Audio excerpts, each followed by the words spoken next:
સુરતમાં ચોરીના વધી રહેલા બનાવ વચ્ચે અમરોલી ન્યૂ કોસાડ રોડ પર ઉત્તરાયણ બ્રિજ નજીક એક કોમ્પ્લેક્સની 3 દુકાનોને ચોરોએ નિશાન બનાવી હાથફેરો કર્યો હોવાનો બનાવ સામે આવ્યો છે।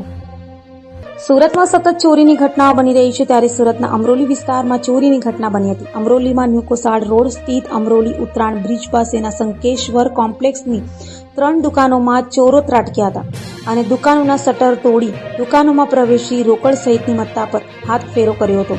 તો ચોરીની સમગ્ર ઘટના સીસીટીવી કેમેરામાં પણ કેદ થઈ હોય, જેને લઈ પોલીસને જાણ કરાઈ હતી, જેથી પોલીસે ગુનો નોંધી સીસીટીવીની મદદથી ચોરોને ઝડપી પાડવા ચક્રો ગતિમાન કર્યા છે।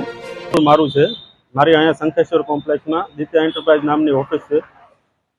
સવારમાં વહેલી સવારે આશરે 6 વાગ્યાના આસપાસ અહીંયા મારી દુકાન અને બાજુની 2 દુકાનના તાળા તોડી ચોરી કરી ફરાર થઈ ગયેલો છે।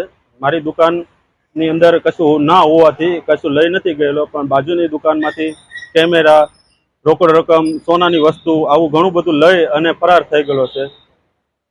સવારમાં અમે જાણ થતાં સવાર વહેલી તકે અહીંયા પહોંચ્યા તો દુકાનના તાળા તૂટેલા હતા। પોલીસ ફરિયાદ કરી, પોલીસ આવી અને તપાસ કરી થોડી ઘણી। પોલીસ ફરિયાદ ચાલુ છે, ત્યારે પોલીસ પોતાની કામગીરી કરી રહી છે અને ઘણી બધી વસ્તુ લઈને ચોર ફરાર થઈ ગયેલો છે।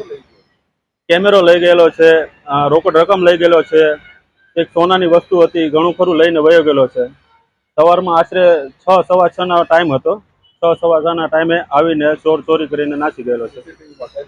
હા, સીસીટીવીમાં ચોર દેખાય છે, એકલો વ્યક્તિ છે અને એકલા ચોરી કરીને ફરાર થઈ ગયેલો છે।